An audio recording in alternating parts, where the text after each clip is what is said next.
Pedro é de fato o Papa? É isso que Jesus quis dizer? Mateus 16, verso 18, palavras de Jesus a Pedro: eu te digo que tu és Pedro, e sobre esta pedra edificarei a minha igreja, e as portas do inferno não prevalecerão contra ela. Dar-te-ei as chaves do reino dos céus, o que ligares na terra terá sido ligado nos céus, e o que desligares na terra terá sido desligado dos céus. Uma regra simples de interpretação bíblica é que você não forma doutrina a partir de uma única passagem. Como a Bíblia foi dada progressivamente e seus escritores são vários, você tem que ver como é que aquela verdade ela é apresentada em outras passagens da Bíblia. A pergunta é: o resto da Bíblia confirma que Pedro é o Papa, é a pedra, é o chaveiro do céu, infalível, a quem Jesus deu toda a autoridade? A resposta é um sonoro não. Não. Vamos conferir. Logo depois que Jesus deu essas palavras a Pedro, se a gente continuar lendo, olha o que é que nós encontramos. Verso 21.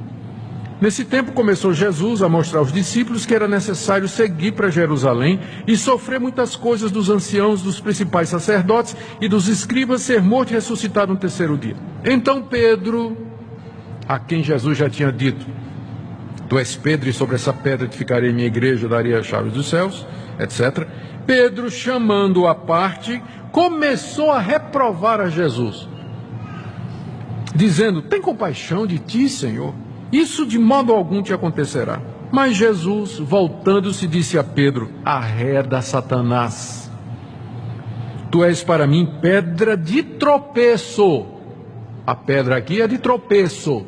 Tu és pedra, mas de tropeço, porque não cogitas das coisas de Deus, e sim das dos homens. Como é que, né? Infalível ele não era, com certeza, né? Está na cara de que ele não era infalível. E para ser a pedra sobre a qual a igreja seria edificada, está uma pedra meio bamba, né? Meio incerta e meio insegura. Continuando, capítulo 18. Como se deve tratar o irmão culpado? Jesus diz a partir do verso 15: se teu irmão pecar contra ti, vai arguí-lo entre ti e ele só. Se ele te ouvir, ganhaste a teu irmão. Se porém não te ouvir, toma ainda contigo uma ou duas pessoas, para que pelo depoimento de 2 ou 3 testemunhas toda a palavra se estabeleça. E se ele não atender, diz: e a igreja se recusar a ouvir também, a igreja considera como gentio e publicano. Em verdade vos digo que tudo que ligares na terra terá sido ligado nos céus, e tudo que desligares na terra terá sido desligado nos céus. Ué, isso aqui não foi uma promessa para Pedro? No verso 18? Tudo que ligares na terra, não é isso? Tanto é que ele tem as chaves do céu, mas aqui Jesus está dando a mesma promessa para a igreja. Então é óbvio que não era exclusivo de Pedro. As chaves dos céus está com a igreja, no sentido de que é a igreja que tem a pregação do evangelho, que abre o reino dos céus para os homens. E a recusa desse evangelho fecha o reino dos céus para os homens. Não é um homem que tem a chave para abrir e fechar o reino dos céus, mas é dado à igreja isso aqui. Continuando. Ah, pastor, mas isso que Pedro fez foi antes do dia de Pentecostes. O Espírito Santo não tinha vindo aí. Tá bom. Gálatas. O Espírito Santo já tinha chegado, o evangelho já estava crescendo, a igreja de Jerusalém, liderada pelos apóstolos, estava firme. Olha o que Paulo conta em Gálatas 2, verso 11. Quando, porém, Cefas, que é Pedro, veio a Antioquia, resisti-lhe face a face, porque se tornara repreensível. Repreensível. Pedro tinha dificuldade em aceitar que o não-judeu pudesse receber o evangelho.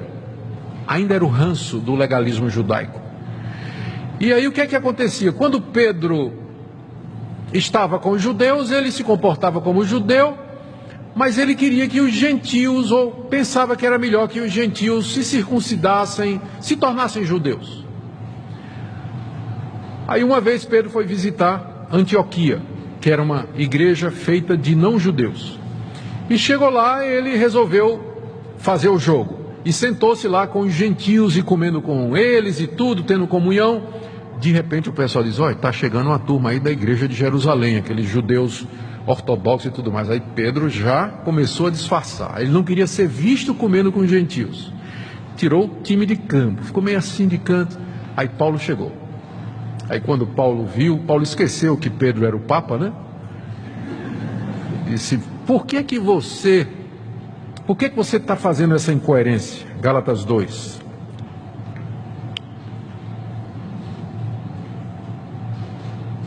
Verso 14. Quando vi que não procedia corretamente segundo a verdade do Evangelho, eu disse a Cefas na presença de todos: se tu, sendo judeus, vive como gentio e não como judeu, por que obrigas os gentios a viverem como judeus? Ele expôs a incoerência de Pedro. Então, é um Papa que não é, se for Papa é falível, né? Porque pelo menos há vários outros, há pelo menos 2 registros do erro. Mas vamos perguntar a Pedro quem é a pedra. A melhor coisa é isso, né? A gente ir direto na fonte e perguntar: Pedro, quem é a pedra então? Abra aí na primeira carta de Pedro.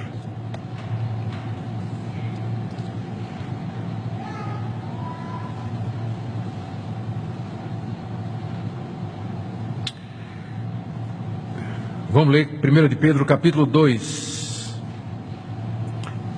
verso 2 em diante. Desejai ardentemente, como crianças recém-nascidas, o genuíno leite espiritual, para que por ele vos seja dado crescimento para a salvação, se é que já tendes a experiência de que o Senhor é bondoso. Chegando-vos para ele, a pedra que vive. Quem é a pedra que vive na teologia de Pedro? Jesus. Chegando-se para ele a pedra que vive, rejeitada assim pelos homens, mas para com Deus eleita e preciosa.